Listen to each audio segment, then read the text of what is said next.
Hello प्यारे बच्चों, मेरे लड्डू। आज मैं आपके लिए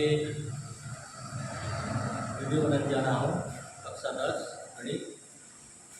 और मुझे आशा ही नहीं, पूर्ण विश्वास है कि आप लोगों को मेरा जो थोड़ा बहुत पढ़ाया है समझ में आएगा। लेकिन जो पढ़ा दिया उसका जो अभ्यास करेगा वो निश्चित ही सफल होगा। चलो तो शुरू करते हैं। आज पहला चैप्टर कक्षा 10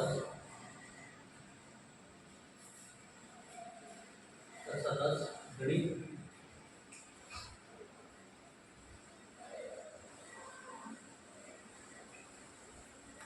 में पहला संख्या चैप्टर शुरू होता है। संख्या संख्या कितने प्रकार की होती है, किस प्रकार की होती है, किस तरह की होती है, इसके बारे में आपको बताता हूँ।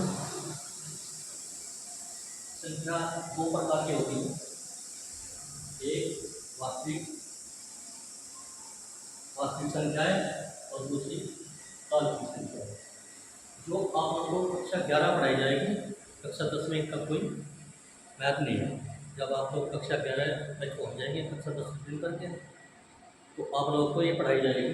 लाल आप लोगों की जो मतलब की संख्या है वास्तविक संख्या है। वास्तविक संख्या भी 5 प्रकार की होती है। नंबर 1 प्राकृतिक संख्याएं, दूसरा है पूर्ण संख्याएं, तीसरा परिमेय संख्याएं, चौथा अपरिमेय संख्या, पांचवा पूर्णांक। आज सब इनके बारे में मैं बताता हूँ आप लोगों को। आप लोग जरा ध्यान से सुनिए। प्राकृतिक संख्याएं वे संख्या होती है जो एक से लेके जब तक भी हम लिखते चले जाएंगे, बुढ़े हो जाएंगे तब तक भी खत्म नहीं होगी, मर जाएंगे तब भी खत्म नहीं होगी, तो वे संख्याएं प्राकृतिक संख्या होती हैं।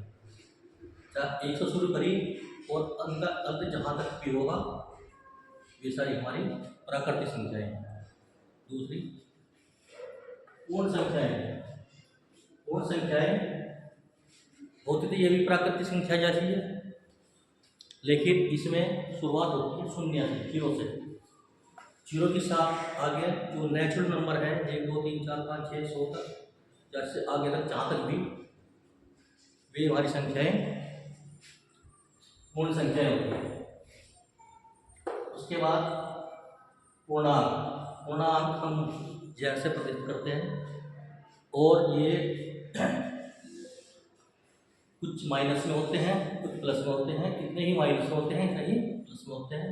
जैसे माना 0, जो प्लस में संख्या चलती आती है तो हमारी, जैसे 0 +1 +2 +3 +4 5 6 7 8 9 सारे प्लस में, और इसी साथ साथ में इनमें माइनस में -1 -2 -3 -4, और जहाँ तक भी जाना है, तो ये हमारी पूर्णांक होते हैं।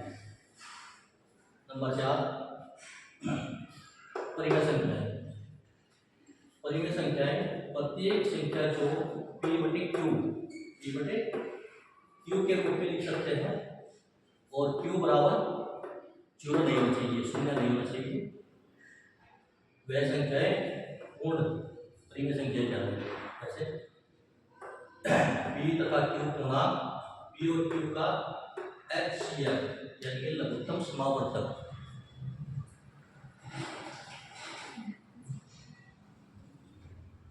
HCF महत्तम समावर्तक, सॉरी, 1 आना चाहिए। इसका आंसर 1 आएगा, तो वो हमारी परिमेय संख्या होगी। जो संख्या उपरोक्त सभी को संतुष्ट करती हैं, परिमेय संख्याएं होती हैं। तथा 0 एक परिमेय संख्या है, हो सकती है, लेकिन 1/0 एक परिमेय संख्या नहीं है। ये हमारा आंसर है, इसलिए बटे में 0 होना चाहिए। ठीक है। 4 संख्या है, आप लोग इन्हें जहाँ पे आप लोग नोट करना चाहते हैं नोट कर सकते हैं। नंबर 5 अपरिमेय संख्याएं। अपरिमेय संख्याएं भी होती हैं जो 100 से ही भाग होती हैं। और की संख्या से नहीं बराबर अभाज्य संख्या का रूप है। जो संख्या सम से भाग हो अपरिमेय संख्या है। जैसे √2 2 से भाग होगा, √3 से भाग होगा, √7 से भाग होगा, √5 है 5 से भाग होगा, और √11 है ये 11 से भाग होगा। तो ये संख्या हमारी अपरिमेय संख्या है। चाचा है आप लोग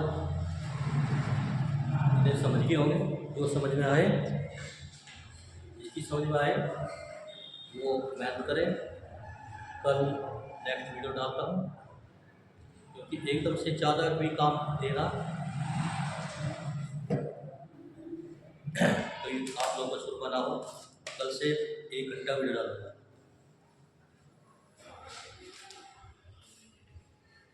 सॉरी।